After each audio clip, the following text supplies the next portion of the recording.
राधे राधे दोस्तों। पुरुषोत्तम मास महात्मा कथा अध्याय 2। अधिक मास की कथा सुनने से पहले दोस्तों मेरे चैनल को सब्सक्राइब कर दो और लाइक कर दो। सुत जी बोले, राजा परीक्षित के पूछने पर भगवान शुक द्वारा कथित परम पुण्यप्रद श्रीमद् भागवत शुकदेव जी के प्रसाद से सुनकर और अनंतर राजा का मोक्ष भी देखकर अब यह यत्न करने को अत्यंत ब्राह्मणों को देखने के लिए मैं आया हूँ और यह यज्ञ में दीक्षा लिए हुए ब्राह्मणों का दर्शन कर मैं कृतार्थ हूँ। ऋषि बोले, हे साधु, अन्य विषयों की बातों को त्याग कर भगवान कृष्ण देव पायन के प्रसाद से उनके मुख से जो आपने सुना है वही अपूर्व विषय है। सूत आप हम लोगों से कहिए, हे महाभाग, संसार में जिससे परे कोई सार नहीं, ऐसे मुनि को प्रसन्न करने वाली और जो सुधा से भी अधिकतर हित करे है, ऐसी पुण्य कथा हम लोगों को सुनाइए। सुच्ची बोले, विलोम, ब्राह्मण के चूर में क्षत्रिय का चूर मिल जाने से उत्पन्न होने पर भी मैं धन्य हूँ। जो श्रेष्ठ पुरुष भी आप लोग मुझसे पूछ रहे हैं, भगवान व्यास के मुख से जो मैंने सुना है वह यथा ज्ञान में कहता हूँ। एक समय नारद मुनि नारायण के आश्रम में गए, जो आश्रम बहुत से तपस्वियों, सिद्धों तथा देवताओं से भी युक्त है और बेर, बहेड़ा, आंवला, बेल, आम, अमड़ा, केत, जामुन, कंदमादि और भी अनेक वृक्षों से सुशोभित है। भगवान विष्णु के चरणों से निकली हुई पवित्र गंगा और अलकानंदा भी यहाँ बह रही है। ऐसे नर नारायण के स्थान में श्री नारद मुनि ने जाकर उन परब्रह्म नारायण को, जिनका मन सदा चिंतन में लगा रहता है, जिसके जितेंद्रिय काम क्रोधियों छयों क्षत्रियों को जीते हुए है, अत्यंत प्रभा जिनके शरीर से चमक रही है, ऐसे देवताओं को भी देव तपस्वी नारायण को साष्टांग दंडवत प्रणाम कर और हाथ जोड़कर नारद उस मुनि व्यापक प्रभु की स्तुति करने लगे। नारद जी बोले, हे देवदेव, हे जगन्नाथ, हे कृपा सागर, हे सत्पुत्र, आप सत्य रुत हो, त्रिसत्य हो, सत्य आत्मा हो और सत्य संभव हो। हे सत्य योनि, आपको नमस्कार है। मैं आपकी शरण में आया हूँ। आपका जो तप है वह संपूर्ण प्राणियों की शिक्षा के लिए है और मर्यादा की स्थापना के लिए है।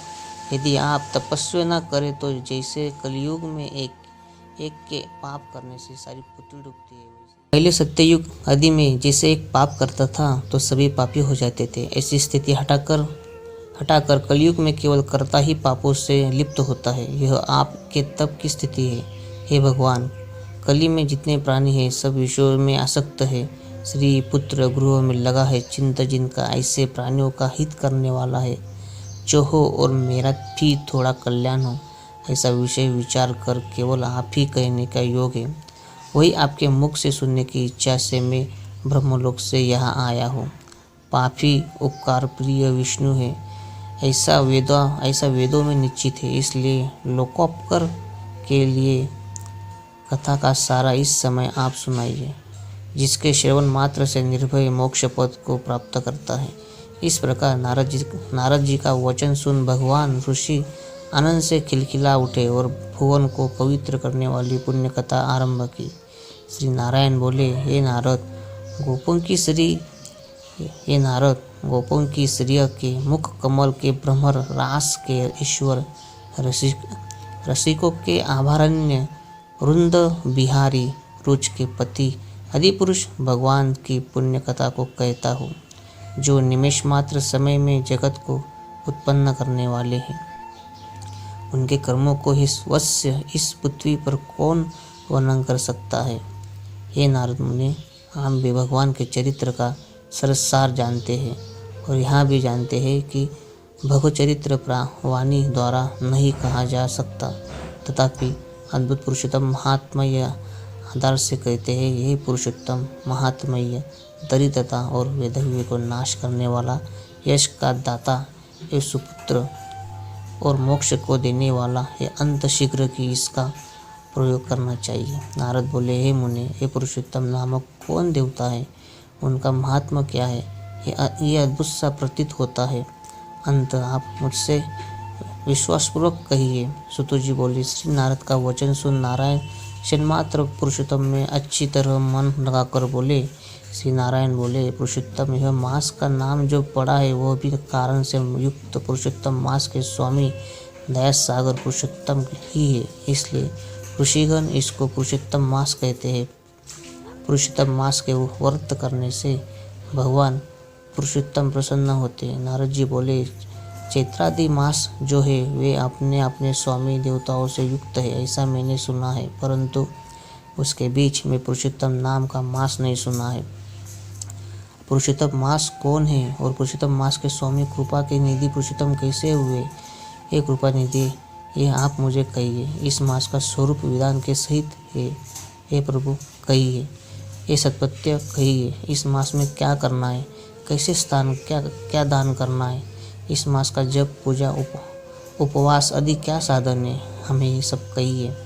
इस मास के विधान से कौन देवता प्रसन्न होते हैं और क्या फल देते हैं, इसके अतिरिक्त और जो कुछ भी तथ्य हो वह है तपोधन कहिए। सादे दिनों के ऊपर कृपा करने वाले होते हैं, वे बिना पूछे कृपा करके सदुपदेश दिया करते हैं। ऐसी पृथ्वी पर जो मनुष्य द्वारा